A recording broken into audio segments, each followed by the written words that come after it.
Valentine's Day. Love is in the air, right? It is full of chocolates and teddy bears, and everyone is going to see 50 Shades of Grey, or that new SpongeBob movie if you're under 17. But of course, there are always those lonely jerks who want to ruin it for everyone else. And then there's me, who's just a jerk in general. And since I'll probably get pissed off by the sheer amount of Valentine's Day fanfics that are going to come up on fanfiction.net anyway, I'm here to bring you the top 5 worst Sonic couples. Make the disclaimer that these are my opinions and not fact, but this is the Sonic fanbase we're talking about. You're not allowed to have opinions here. But in any case, as we move forward through this list, keep in mind that I don't support any Sonic couples, as I think the majority are stupid in general. So if I bash your favorite couple, don't think it's because I prefer another one over it or get offended. But again, this is the Sonic fanbase, so that probably just flew over most people's heads. Anyway, let's get started. Shadical? I don't know how to say it. This is one of those pairings, like many others, that belong in the why department. Shadow and Tikal never met. What the hell are these people basing this off of? What interactions between these two caused pairing to be a thing? What are the similarities? Something like Knuckles and Tikal I can kind of see working because they're both echidnas, but even that's an extremely weak defense. Just why?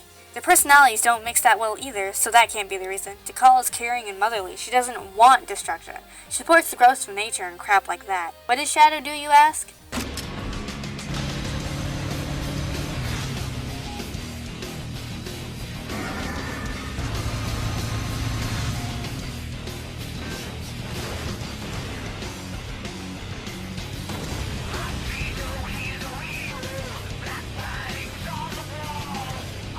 That looks like something Tikal would approve of. Whatever. Next. Eggman. I'm being 100% serious here. This is a real thing. People actually legit ship this. And it's disgusting on so many levels. The fan base for it is small though, so that would be the reason why it's so low on this list. And no, this has nothing to do with gay marriage, which I support by the way, so shut up or I'll punch you in the mouth or something. So, reasons why I find shipping Sonic and Eggman to be disgusting and or stupid. 1. Sonic's like 15. Eggman is old. Ew. 2. You don't repeatedly try to kill someone you have feelings for. I'm not a dude, but I'm pretty sure that's not how boners work. 3. Okay, I don't care how disturbingly full of furries the internet is. You do not pair humans and animals. Like, why? Why is that a thing? Who thought this was a good idea? Biology doesn't work that way. Ladies, would you want Knuckles' four-headed... Never mind. Either way, it makes no sense for the two to have feelings for each other. It's stupid. Chat Amy, it's time to play Guess What a Shitstorm in Your Own comment section you've created. Yay! Yeah, the only thing that's going to cause bigger problems is number 1, but at this point, I don't really care. So this pairing has a few problems. First off, let's talk about how this pairing usually goes as far as fanfiction goes. Step 1, Amy is a stalker. Step 2, Sonic is a dick. Step 3, Shadow suddenly wants to bang into the room of a girl 30-something years younger than him. Step 1 is actually normal, but the other two are completely wrong. Sonic is not a dick. I wouldn't blame him for acting like one, but the fact is that he just isn't. Fanfiction writers usually use Sonic harshly rejecting Amy as a plot driver for her to end up with Shadow, but it just comes off as out of character.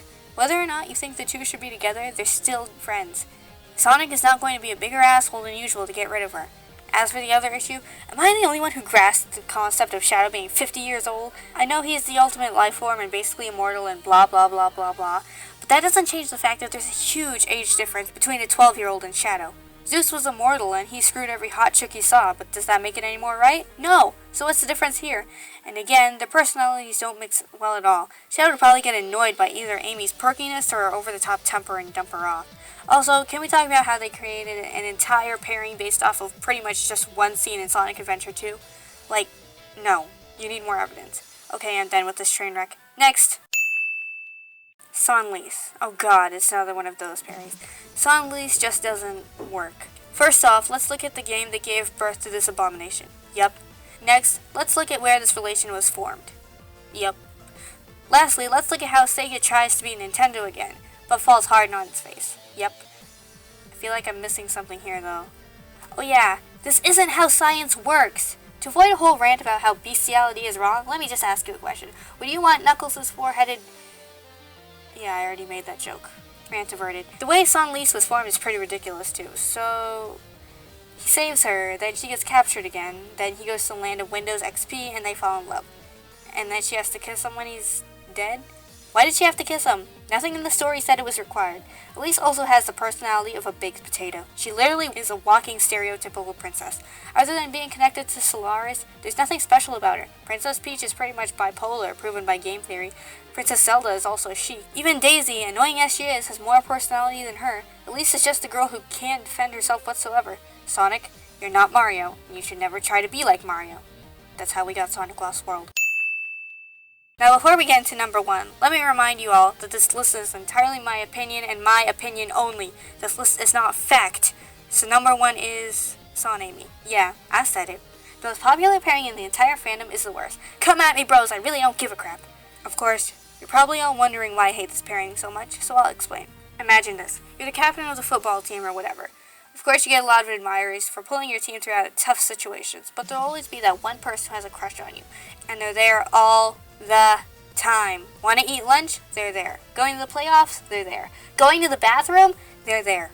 And at the same time, that person is temperamental and always starting to hit you if they don't get enough attention. And then they just start talking about you two having 7 kids and getting married, and just why? Would you want to go out with someone like that? No. So why would Sonic? There's nothing attractive about Amy's behavior. Now don't get me wrong, she's a good friend, but it stops there. Most of the points backing up Son Amy can just as easily be applied to people being friends. Sonic being upset about Amy not recognizing him as a werehog? I'd be upset if my friend didn't. Sonic being worried about Amy getting the life sucked out of her in Sonic Lost World? No crap, he's going to be upset. That's what any friend would do. Sonic jumping in the water in Sonic X to save the bracelet Amy gave him? Well, if my friend bought me a Shady Penguin shirt and it fell off the boat, damn straight I'm gonna jump in and save it. It's a freaking Shady Penguin shirt. People also use this moment to say, Sonic saves Amy because he loves her. But let me remind you that he jumped in the water to save Chris too. Does that make him gay for Chris? No. At least on Lease, as gross it is, has evidence behind it. Most of this pairing is just speculation from fans. Now I can already see the comments. What about the Sonic Boom TV show? You didn't count that! As for Son Amy and Sonic Boom, I would actually agree with you. Amy is more mature and tactful with her crush on Sonic, so the relationship seems more likely to work. There are some actual hints to it as well, like when Eggman asks Sonic what's going on between him and Amy. Just because Amy has matured, it doesn't mean the fans have. Son Amy fans are the main thing that turned me away from this pairing. I have rarely seen a Son Amy fan who doesn't freak out or over-exaggerate the interactions between Sonic and Amy. Sonic and Amy are standing next to each other. They must be in love. Sonic and Amy are having a conversation. Golly gee, they must be planning their wedding. Most of these arguments supported by this pairing are half-assed and can easily countered like the ones I mentioned earlier. Now again, I can already see in the comments, not all Son Amy fans are like that. Well, if you aren't one of those, good for you. But when over 90% of the fan base acts like that, it becomes a problem. I remember scrolling through the comments of Jay Witz's top 10 Nintendo couples, and a Son Amy fan asking, where are Sonic and Amy? They're the best couple besides Mario and Peach. I was sure they were trolling, but then as I read further in the argument, it turned out they were being serious.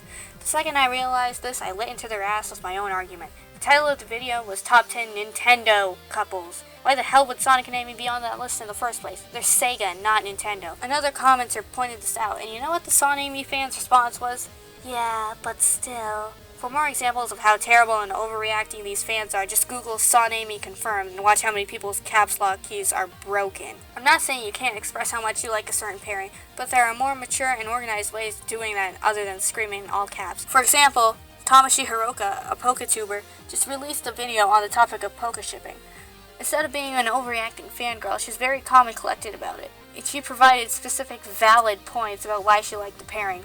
I took everything I knew about this couple when I made this video, and that includes the fan base and how the general audience reacts to it. Maybe if Son Amy fans were a bit more mature, I wouldn't mind the pairing, but sadly that isn't the case. And that's why Son Amy is my least favorite couple.